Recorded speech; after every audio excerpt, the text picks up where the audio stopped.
यो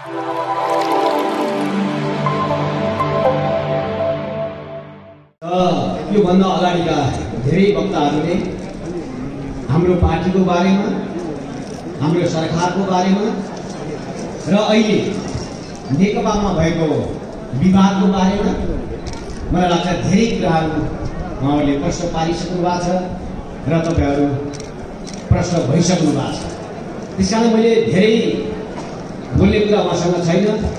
त्यसैले म के भन्न मात्र चाहन्छु भने नेपालको कम्युनिस्ट आन्दोलनमा दुईटा धाराहरू, एउटा झापाबाट आएको एउटा धारा, पूर्व एमाले हुँदैको एउटा धारा, रातो माओवादी जनयुद्धबाट आएको एउटा धाराको बीचमा के कारणले पार्टी एकता हामीले गर्ने कोसिस गरेका थियौँ अथवा हामीले के कारणले पार्टी एकता गरेका थियौँ भन्दा हामी कम्युनिस्टहरूको 7 सालदेखि 6 सालदेखि कम्युनिस्टहरूले लगाइरहेको समाजवादको नारालाई हामीले सम्पन्न गर्नुपर्ने हाम्रो कार्यभार थियो। हामी त्यो सम्पन्न गर्नको निम्ति हामीले पार्टी एकता गरेका थियौँ। त्यसको निम्ति नेपालको राजनीतिमा राजनीतिक आन्दोलनको एउटा चरण सिद्धिसकेको थियो। अब नेपाल राजनीतिक आन्दोलनको चरणबाट आर्थिक क्रान्तिको आन्दोलनको चरणमा प्रवेश गरेको थियो। हो, आर्थिक क्रान्तिको चरणमा प्रवेश गरेको चरणलाई ध्यान दिएर दुईटा पार्टीहरूको बिचमा एकता भएको थियो।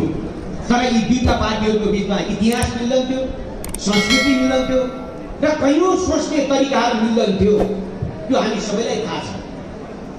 तर कहिलेकाहीँ नमिल्दा नमिल्दै पनि कहिलेकाहीँ राजनीति दर्शनले कहिलेकाहीँ काम गर्दैन, कहिलेकाहीँ सिद्धान्तले पनि काम गर्दैन, कहिलेकाहीँ देशको निम्ति काम गर्नुपर्ने हुन्छ राजनेताहरूले, कहिलेकाहीँ देशको बारेमा सोच्नुपर्ने हुन्छ। हो, त्यो सोचाइको आधारमा हामीले एउटा निर्णय गर्यौँ कि दुईटा पार्टीहरूको बिचमा एकता गर्ने र त्यसले एउटा कम्युनिस्ट सरकार बनाउने र त्यो कम्युनिस्ट सरकारले समाजवादको यात्रा तय गर्ने र संविधानमा पनि हामीले त्यही लेख्यौँ। हाम्रो निम्ति नेकपा माओवादीको इतिहास त्यो मुख्य प्रश्न भएन। हाम्रो निम्ति पूर्व एमालेको इतिहास त्यो हाम्रो मुख्य प्रश्न भएन। हाम्रो प्रश्न के भयो भने संसार अहिले समृद्धिको यात्रामा छ, संसार परिवर्तनको यात्रामा छ। कुन देशमा कुन सिद्धान्त र कुन झण्डाले नेतृत्व गरेको छ भन्ने क्वेसन भन्दा पनि कुन देश समृद्धि छ, कुन देशका जनता सुखी छन्। हामी आज त्यही देशतिर हाम्रा युवाहरू पनि त गइरहेछन्।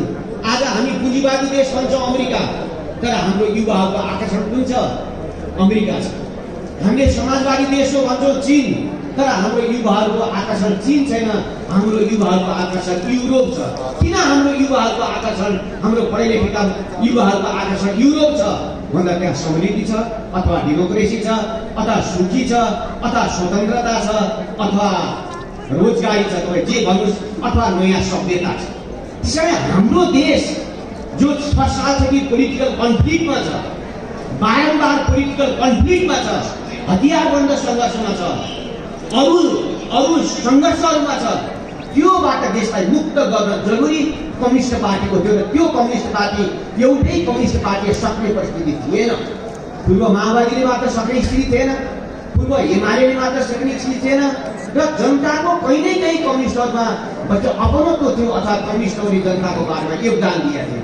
त्यसकारण यी दुईटा पार्टीले सिद्धान्तको आधारमा हामीले धेरै सिद्धान्तको रटान गरेर एकता गरेको होइन। दक्षिणमा भारत छ, त्यो समृद्धिको यात्रामा छ। उत्तरमा चीन छ, अब दोस्रो शक्ति केन्द्र हुनेछ र पहिलो अर्थतन्त्र हुनेछ। नेपाल के हुँदैछ? नेपाल अरबमा छ, नेपाल युरोपमा छ, नेपाल भारतमा छ, नेपाल खाडीमा छ। तर यहाँ सबैभन्दा शक्तिशाली पार्टी कुन छ? कम्युनिस्ट पार्टी छ। गरिब जनता भोकै छ, रोजगारी छैन, किसानहरूलाई बिउ र मल छैन,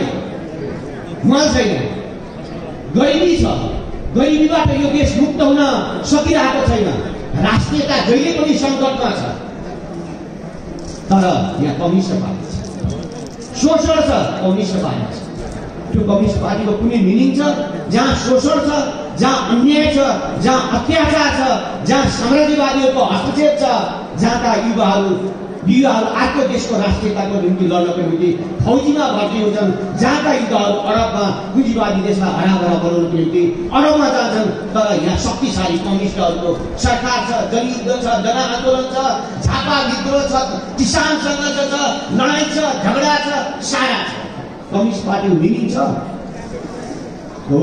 अब कम्युनिस्ट पार्टीको मिनिङ, कम्युनिस्ट पार्टीको अर्थ, महत्त्व के हो? कम्युनिस्ट पार्टी त्यसले गर्ने के हो भन्ने बेला ठुलो डिबेट हो। त्यो डिबेटलाई हामीले उत्तर दिनु पर्थ्यो र हामीले संविधानमा पनि समाजवाद उन्मुख बन्नु। कुन समाजवाद? पुँजीवादी समाजवाद अथवा समाजवादी समाजवाद, कम्युनिस्ट समाजवाद कुन समाजवाद हो? त्यसको एउटा भनाइ, त्यसको एउटा सामाजिक रूपान्तरणको हामीले स्थापित गर्नुपर्ने थियो कि हामीले समाजवाद, कम्युनिस्ट समाजवादको समाजवादी मोडेल नेपालमा दिनु हो।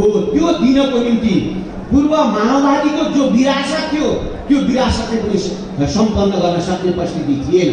पूर्व एमालेको पनि जो विरासत थियो त्यसले मात्र पनि सक्ने स्थिति थिएन। यी दुवैलाई मिलाउँदा नेपाल समाजवादतिर जाने सम्भावना थियो र त्यो समाजवादको ढोका खोल्नको निम्ति यी दुईटा पार्टीका पूर्व एमालेको तर्फबाट कमरेड केपी शर्मा ओली एउटा लिजेन्डरी नेता र पूर्व माओवादीको तर्फबाट जनयुद्ध हाँकेर आएको जल्लो बल्दो नेताको रूपमा कमरेड प्रचण्डको मिलन नेपालका युवाहरूको रोजगारीको मिलन हुनेछ। नेपाल समाजवादी नेसन हुनेछ। यो मिलनले यहाँका आधारभूत वर्ग, गरीब कुटुम्बवासी, किसान, मजदुर, आदिवासी जनजाति, महिला, मुस्लिम, दलितको मुक्ति हुनेछ। र यो देश मगन्तेको देश होइन, यो देश भाडाको सिपाही जन्माउने देश होइन, यो देश अरबमा युवाहरू पठाउने देश होइन। यो देश हाम्रा धेरै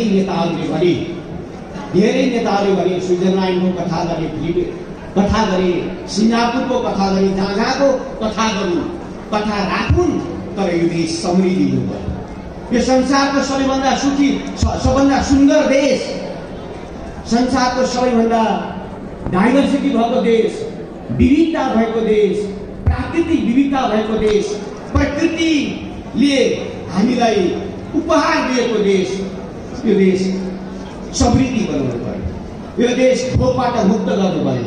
यो देश रोगबाट मुक्त गर्नु पर्यो। यो देश साँच्चै स्वाधीन देश बनाउनु पर्यो। त्यो उद्देश्यका साथ हामीले एकता गरेका हाम्रो एकताको आधार यो थियो। हिस्ट्री थिएन, हाम्रो एकताको आधार हिस्ट्री थिएन। तर विडम्बना आज यो मञ्चमा आएर हामीले भनिरहँदा आज हामी जो कमरेडहरूले त्यो एकताको महान एकता सुरु गर्नुभयो, ती कमरेडहरूको एउटा झुन्ड, ती कमरेडहरूको एउटा प्रवृत्ति आज हामीसँग छैन। र यो प्रवृत्ति यो आउनुको पछाडि आज हामीले गोकुल बास्कोटाले यो जिल्लाको बारेमा आज जति भाषण गर्नुभयो त्योभन्दा बेसी भाषण गर्नुपर्ने थियो। हामीले अहिले पोलिटिकल कन्फ्लिक्टको बारेमा बहस गर्न हामीलाई मन छैन, त्यो समय छैन नेपालको निम्ति। हामीलाई देशको समृद्धिको चिन्ता थियो, छ, तर हामी विगतका आज हाम्रै नेताहरूलाई इतिहासको यो रङ्गमञ्चमा उभिएर हामीले भण्डाफोर गर्न पर्ने जरुरी भइरहेछ। उनीहरूलाई फेरि हामीले खबरदारी गर्नुपर्ने आवश्यकता आयो र आज हाम्रो फेरि एनर्जी, नेपाली जनताको एनर्जी, नेपाली जनताले दिएको अभिमतको एनर्जी, हामी धेरै युवाहरूको एनर्जी आज फेरि एउटा पार्टीको नेताले अर्को पार्टीलाई फुइलाउनको निम्ति, उसलाई भण्डाफोर गर्नको निम्ति, उसलाई चोटिलो प्रहार गर्नुपर्ने स्थितिमा किन आयो? यसको पछाडि कारण के हो र के कारणले हामी आयौँ? अब त्यसको निम्ति कुन पात्र, कुन पात्र र कुन प्रवृत्तिले यो अस्मिता चाहियो? कुन पात्र र कुन प्रवृत्तिले यो फुड चाहियो? कुन पात्र र कुन प्रवृत्तिले यो कुसंस्कार चाहियो? यो कुन पात्र र कुन प्रवृत्तिले नेपाललाई फेरि द्वन्द्वमा लान कोसिस गरिरहेछ, कुन पात्र र कुन प्रवृत्तिले कम्युनिस्ट आन्दोलनले छिन्न भिन्न पात्र कोसिस गरिरहेछ, कुन पात्र र कुन प्रवृत्तिले नेपाललाई फेरि अस्थिरताको द्वन्द्वतिर लाने र त्यो द्वन्द्वबाट आफूले त्यहाँ द्वन्द्वमा आफूलाई सेक्योर गर्ने अथवा द्वन्द्वमा आफूलाई सुरक्षा गर्ने कुन पात्रले खोजिरहेको छ भन्ने कुरा आज इतिहासले नेपालका नेताहरूको पात्र, प्रवृत्ति र चिन्तन र धारालाई हामीले विश्लेषण गर्नुपर्ने बेला आएको छ। त्यसकारण म भन्न चाहन्छु कि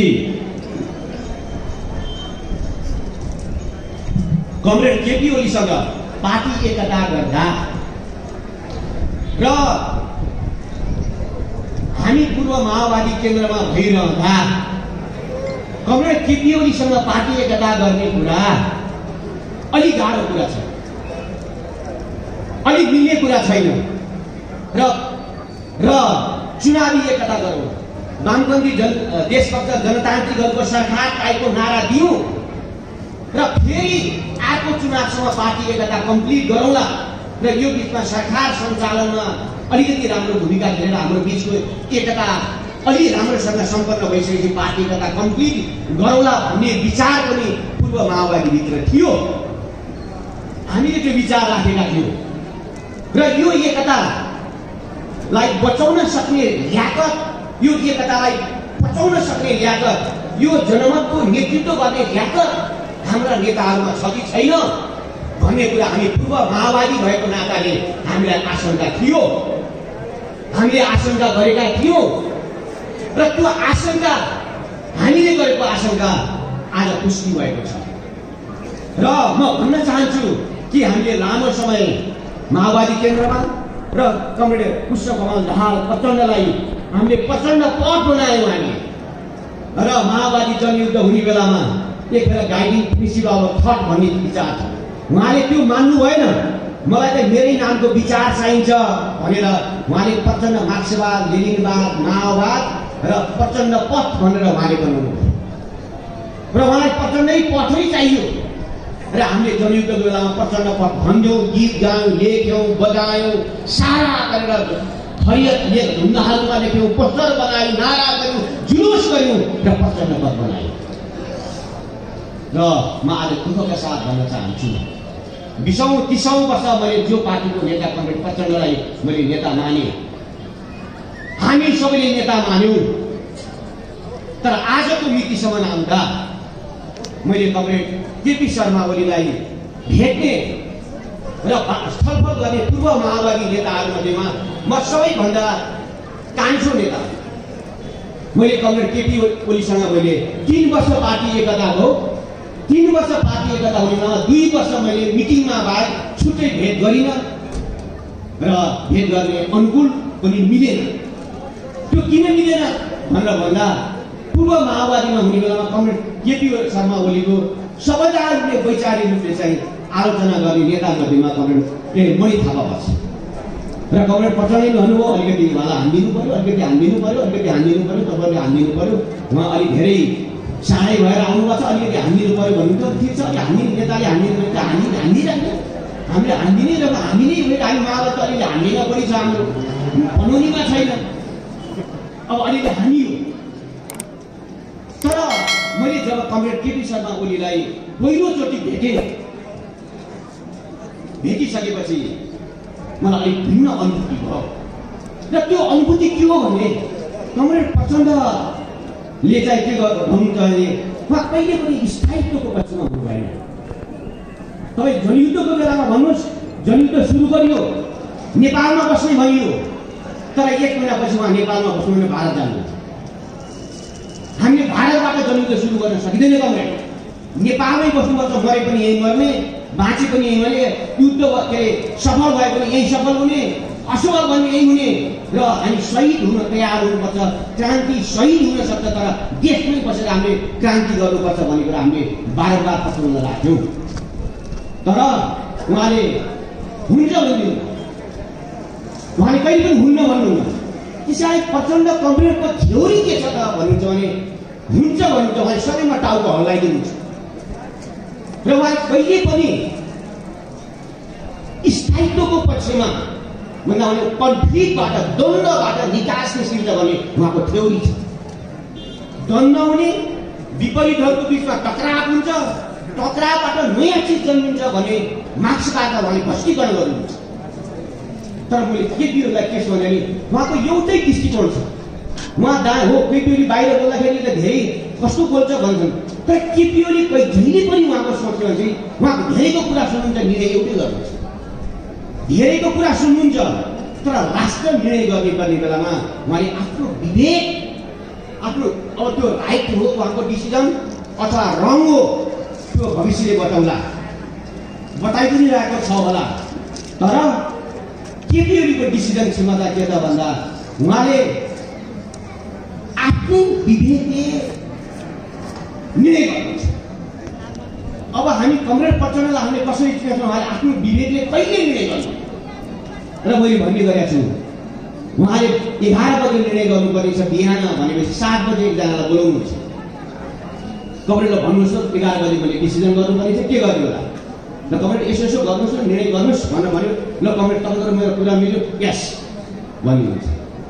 त्यसपछि 8 बजे आगालाई बोलाउनुहुन्छ। उहाँसँग उसले के सुझाव दिनुहुन्छ त्यसलाई पनि यस गर्नुहुन्छ। 9 बजे जानेलाई पनि यस गर्नुहुन्छ। 11 बजे निर्णय गर्नुपर्ने छ, 10 बजे जो जान्छ त्यसैको यस गरिदिन्छ। अरू सबले के भने त्यो थाहै हुँदैन। त्यस कारणले कमरेड पत्रलाई हामी जनताले के भन्न लाग्यो भने उहाँ बेलुकी एउटा बोल्नुहुन्छ, बिहान अर्को बोल्नुहुन्छ। बेलुका एउटा डिसिजन गर्नुहुन्छ, बिहान एउटा डिसिजन गर्नुहुन्छ। त्यसैले नेपाललाई अहिलेको यो कन्फ्लिक्ट म्यानेज गर्ने नेता कस्तो नेता चाहिएको त भन्दाखेरि अस्थिर नेता होइन, अस्थिर नेता चाहिएको होइन। नेपाललाई हामीले द्वन्द्व मूलतः समाधान गर्यो, त्यो स्थिर नेता चाहियो, त्यो स्थायित्व भएको नेता चाहियो कि उत्तरको चीनलाई पनि विश्वासमा लिन सक्ने, दक्षिणको भारतलाई पनि स्थायित्वलाई पनि विश्वासमा लिन सक्ने र नेपाली जनतालाई पनि विश्वासमा लिन सक्ने र आफ्नो निर्णयबाट 24 घण्टा बदलिने कि देशलाई स्थायित्वतिर लाने एउटा स्थायी प्रकृतिको चिन्तनधारा र संस्कृति भएको चाहिँ एउटा नेताको जरुरी नेपाललाई थियो। र नेपालको विरासत पृथ्वीनारायण शाहदेखि आएर राजा महेन्द्रसम्म आउँदा र गिरिजाप्रसाद कोइरालासम्म आउँदा तपाईँले के देख्नुहुन्छ? उहाँको इतिहासको मूल्याङ्कन एउटा होला, तर त्यो एउटा स्थायी प्रकृतिको एउटा चिन्तनधारा छ र त्यो चिन्तनधाराले कतै न कतै नेपालको समाजमा, नेपालको विकासमा, नेपालको समृद्धिमा कतै न कतै काम गरेको छ। तर उहाँको साथी कस्तो भन्नुभयो त भन्दा कमरेड पत्रनमा अत्यन्त अस्थिर ल डबल डिलर र दुईटा जिब्रा। त्यो दुईटा जिब्रा कस्तो हुन्छ भन्दाखेरि हामी सर्पको दुईटा जिब्रा देख्यौँ, सर्पको दुईटा उहाँका दुईटा जिब्रा। अब हामी माधव नेपाल कमरेडमा हामी धेरै चिन्दैनौँ, तर यो 1-2 वर्ष हेर्दा माधव नेपाल कमरेडको पनि क्यारेक्टर चरित्र त्यस्तै ढुलमुल के गर्ने थाहा छैन। त्यसैले माधव नेपाल र प्रचण्ड कमरेड बिचको एकताखेरि ढुलमुलेहरूको एकता भयो र एकातिर स्थायित्व चाहनेहरू र ढुलमुलेहरूको एकता हेर्दा भयो अथवा कन्फ्लिक्ट भयो हो। त्यो कन्फ्लिक्ट दिँदा पूर्व माओवादीबाट हामीहरू स्थायित्वमा जान चाहनेहरू, देशलाई स्ट्रङ नेता चाहनेहरू र देशलाई माया गर्नेहरू र देशको दिमाग, नेपाली जनताको दिमागलाई स्थायित्व र समृद्धितिर लानेर अलिकति बोल्ड लिडरसिप, ढुलमुले लिडरसिप होइन, बोल्ड लिडरसिप। किन बोल्ड लिडर चाहिएको छ भने उत्तरमा चीन छ, दक्षिणमा भारत छ र नेपाल स्ट्राटेजिक जोनमा छ भनेर हामीले जे भन्छ स्ट्राटेजिक जोनमा छ नेपाल। त्यो स्ट्राटेजिक जोनमा रहेका विदेशीहरूको हस्तक्षेप छ। हाम्रा सीमाहरू ब्रिटिस र भारतमा छन्, यस्तो छन्, हाम्रा युवाहरू विदेशमा छन्। यस्तो देशमा कस्तो नेता चाहिन्छ? यो देशको म्यानेज गर्न कस्तो नेता चाहिन्छ? विकासका बुझ्या हुनु पर्यो उसले। त्यसैले त्यो नेता अलिकति लामो यात्रा भएको नेता र मैले कमरेड केपीओलीलाई अलि भित्र हेर्छु। अब यतिवटा किडनी फेर्नु भएको छ, उहाँले बुढो भइसक्नुभयो। कहिलेकाहीँ बिहान जाँदा टोपी पनि नलाइकन टोपी त लाउने कमरेड भन्दा हामी हाम्रोले तपाईँलाई ठिक गर्छ भन्नुहुन्छ उहाँले। अब यस्तो चिसो छ उहाँ टोपी नलाइकन आउनुहुन्छ बाहिर यसो हामीलाई भेट्न। त्यसलाई उहाँको त्यो सोच्ने तरिकामा अलिकति भिन्न जस्तो चाहिँ मैले चाहिँ अनुभूति गरेँ। उहाँले होलाई सोच्ने गरेर उहाँ बुढो भइसक्नुभयो, तर उहाँले 100 वर्षको बारेमा चाहिँ 100 वर्षको बारेमा चिन्ता गरिरहेको छु, अलि 50 वर्षको बारेमा चिन्ता गरिरहेको छु र साना बच्चा बच्ची युवाहरूलाई अलिकति चिन्ता गरे जस्तो र उहाँलाई चाहिँ म यो 150 वर्ष मै पनि बाँचेर यो देश चलाउँछु भन्ने खालको जो खालको चाहिँ एउटा कन्फिडेन्ट लेभल छ र स्थायित्वको लेभल छ। अब यी अरू साथीहरू के छन् भन्दा अर्को चुनाव कतिले सुरु नहोस्, सबभन्दा बढी खेलवाड गर्ने पात्र प्रवृत्ति गर्ने प्रचण्ड सिद्धान्तले कुरा गर्ने होइन। उहाँले मार्क्सवाद लेनिनवाद माओवाद भन्नु, त्यो माओवाद किन छोड्नुभयो? मार्क्सवाद लेनिनवाद माओवाद प्रचण्ड पथ गर्नुभयो, त्यो पथ किन छोड्नुभयो? उहाँले मार्क्सवाद लेनिनवाद माओवाद प्रचण्ड पथलाई नारायण गान्धीलाई भित्राउन छोड्नुभयो के को निम्ति भन्दा साथी बनाउनको निम्ति।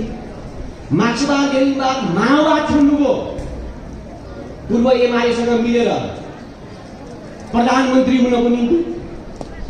अरू केही कारण छैन कमरेड, केही पनि कारण छैन। त्यसलाई सबैभन्दा बढी सिद्धान्त कसले छोड्यो? कसले सबभन्दा बढी सिद्धान्त छोड्दै आयो? अस्मिता कहाँ छ भन्दा हामीले त्यहाँ देख्छौँ।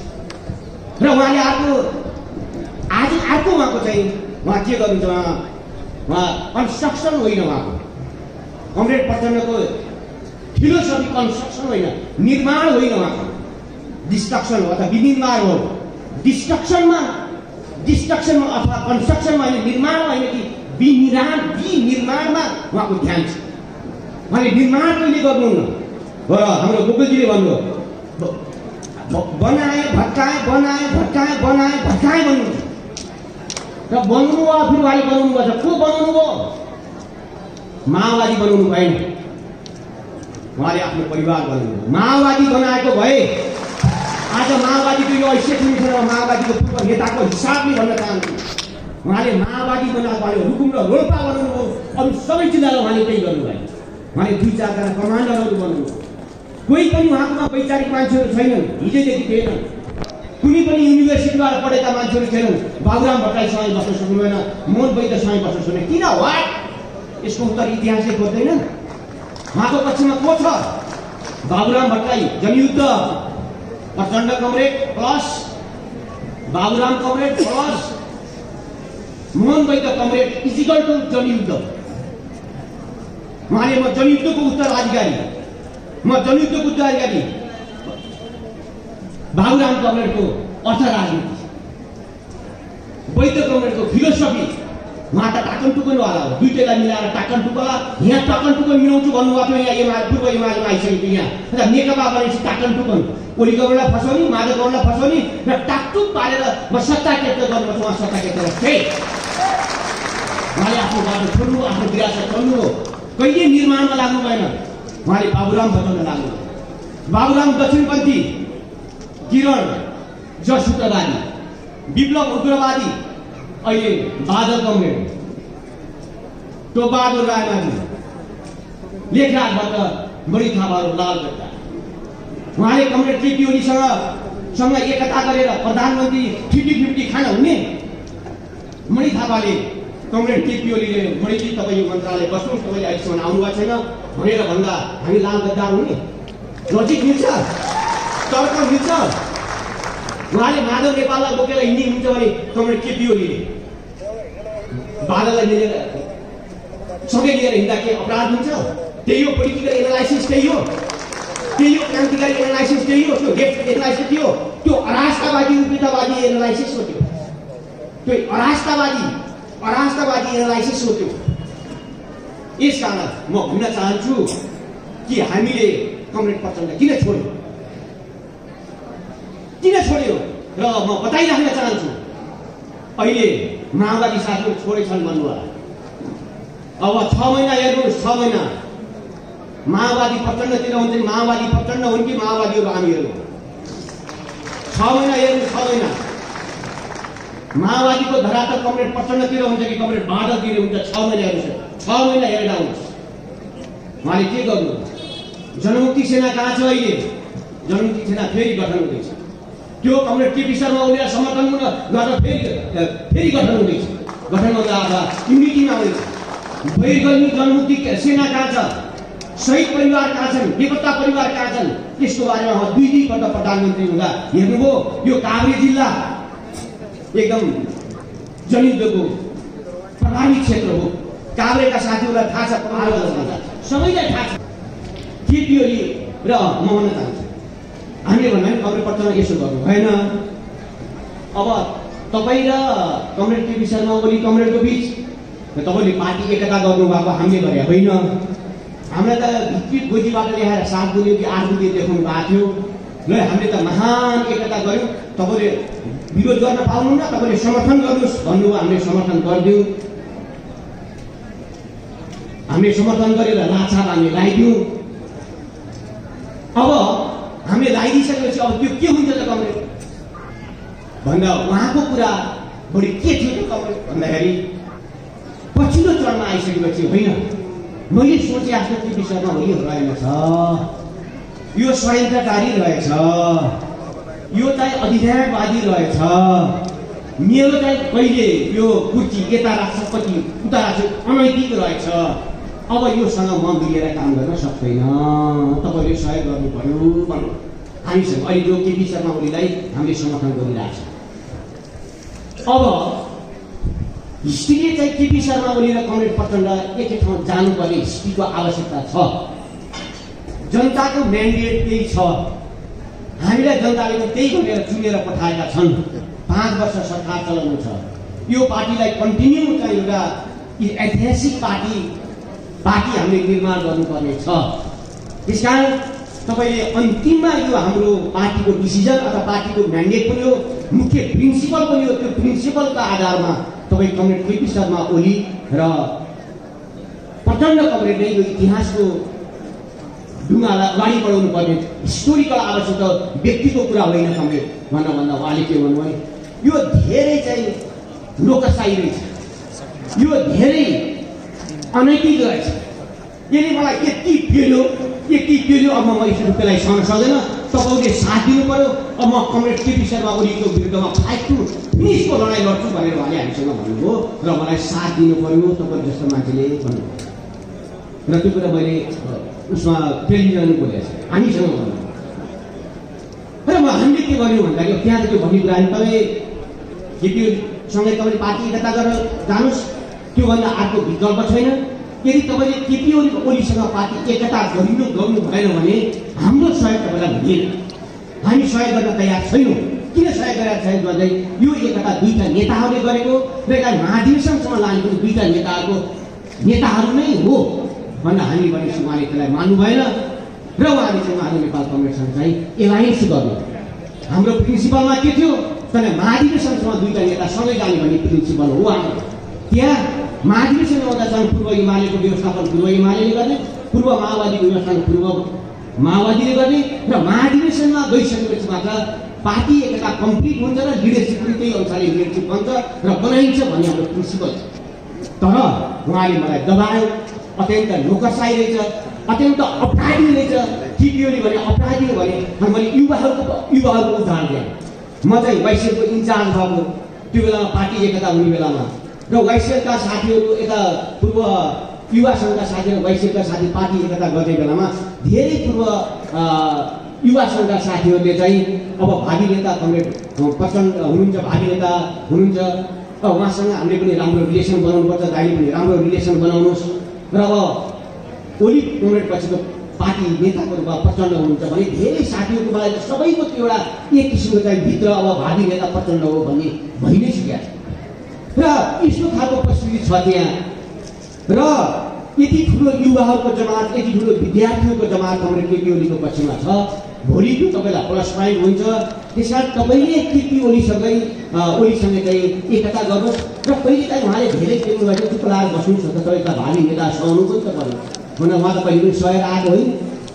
उहाँ त 32 वर्ष पार्टी अध्यक्ष भएर कसलाई कति किन्नु भएको भने त हामीलाई थाहा छ। त्यो उहाँले त्यो कुरा मान्नु स्वीकार गर्नु भएन र उहाँले लास्टमा के भन्नु भएन होइन यति सब ढुङ्गा दलालहरू यस्ता छन् तिनी छन् यिनीले मलाई पेलेर जान खोजेका छन् भइसकेपछि उहाँको दिमाग त्यहाँ गयो। र म यहाँ के भन्न चाहन्छु भने कमरेड प्रचण्डले उहाँले अरूलाई चाहिँ अधिनायकवादी भन्नुहुन्छ, दबाए भन्नुहुन्छ। तर हामीलाई थाहा छ कमरेड बाबुराम भट्टराईलाई अथवा बाबुराम भट्टराईलाई रोल्पामा खाल्टो भनेको कसै खाल्टो भन्नु। बाबुराम भट्टराईले भिडियो मत राखेको बेलामा बाबुराम भट्टराईमाथि त्यहाँ के अन्याय। अब हाम्रो बाजेलाई लिम्पियावादी मेरो सत्ता क्याप्चर गरेर आयो। लिम्पियावादी भनेर बुझ्नु त चिनिया कम्युनिस्ट पार्टीको एउटा अन्तर्विरोधमा छ। लिम्पियावादी हो भनेर कमरेड बादललाई उहाँले भन्नु र बादलमाथि आक्रमण गर्नुभयो उहाँले। अब आज म के देखिरहेको छु भने मैले कमरेड प्रचण्डलाई सबभन्दा लिम्पियावादी भने कमरेड प्रचण्डलाई देखेँ। अब लिम्पिया भनेको भन्दा लिम्पिया भनेको कमरेड माओ पार्टीको अध्यक्ष हुँदा माओले आफ्नो उत्तराधिकारी लिम्पियालाई तोक्नु भएको। अब म पछिको उत्तराधिकारी किन्यो कमरेड भनेर लिम्पिया भन्ने नाम गरेको एउटा कमरेड हुन्थ्यो, उहाँ उत्तराधिकारी किन्नु भएको थियो माओले। अब माओ त चाँडै मर्ला भनिरहेको रहेछ लिम्पियालाई। अब बुढो त बाँचिरहेको छ होइन, माओ त बाँचिरहेको छ। उनी त अझै विचार गर्छ सरकार चलाउला, सत्ता चलाउला, पार्टी चलाउला भन्ने लिम्पियालाई भ्रम हो। अब यो बुढो बाँच्दासँग म पनि बुढो हुने हो कि भनी ल्याएर माओले लिम्पियालाई आफ्नो उत्तराधिकारी पुग्नु भएको छ। तर लिम्पियाले के गर्यो भने सत्ताको भोगले आत्मीले हठातले उसले के गर्यो भने माओलाई मार्ने षड्यन्त्र गर्यो। माओ हिँडिरहेको पेकिङतिर जान लागेको साङ्घाईतिर जान लागेको माओको ट्रेनमा उसले चाहिँ बम फिट गरेर माओलाई मार्ने षड्यन्त्र गर्यो। त्यो षड्यन्त्र त्यहाँको सेनाले थाहा पाएर माओ बस्नुभयो। त्यसपछि लिम्पिया के गर्यो भने त्यहाँबाट उडेर बाहिर अर्को देशमा जान कोसिस गरेर बिचमा प्लेन क्र्यास भएर चाहिँ लिम्पिया मर्यो। अब मैले यहाँ भन्नु खोजेको के भन्दा अब कमरेड केपी शर्मा ओलीले उत्तराधिकारी मेरो प्रचण्ड हो भनेर भनिसक्नु भएको छ र वास्तव उत्तराधिकारी प्रचण्ड नै हुन्थ्यो सबै हिसाबले, माओवादीको अध्यक्षको हिसाबले पनि। तर प्रचण्डको मलाई यति धेरै हतारो क्रान्तिकारी हतारो हुन्छ, उहाँ सत्तामा जाने क्रान्तिकारी हुन्छ, रोल्पाबाट यहाँ आउने पनि उहाँलाई हतार भयो, रोल्पाबाट दिल्लीमा गएर बारामुदी गर्ने पनि हतार भयो, यहाँ आएर चाहिँ प्रधानमन्त्री हुनुभयो त्यो कटुवाललाई थाल्ने पनि हतार भयो। त्यसपछि उहाँलाई के हतार भयो त भन्दाखेरि क्रान्ति त सम्पन्न भइन्छ भनेर फेरि 2-4 लाख मान्छे जम्मा गरेर महाराज नेपाल भएको बेलामा सत्ता क्याप्चर गर्ने पनि उहाँलाई हतार भयो। फेरि कमरेड केपी शर्मा ओलीसँग पार्टी एकता गर्ने पनि हतार भयो। यहाँ फेरि 50-50 भन्यो, आलो पालो छोड्न पनि हतार भयो। फेरि आलो पालोमा जाने उहाँलाई हतार। अब कमरेड प्रचण्डको यो हतारमा चाहिँ नेपाली जनता कति हतारिरहने, उहाँको अस्थिरता, उहाँको ढुलमुले, उहाँका दुईटा जिब्रा, उहाँको अस्थिर चरित्र र उहाँको व्यक्तिगत स्वार्थ र महत्वाकांक्षाको सती जान अब हामीहरू तयार छैन हो। यस कारण हामीले उहाँको सती जान हामी तयार, अस्थिरताको उहाँको परिवारवाद, उहाँको अस्थिरता, उहाँको हतारो, उहाँको चटारोको पछाडि नेपालको कम्युनिस्ट आन्दोलन सती जान चाहँदैन।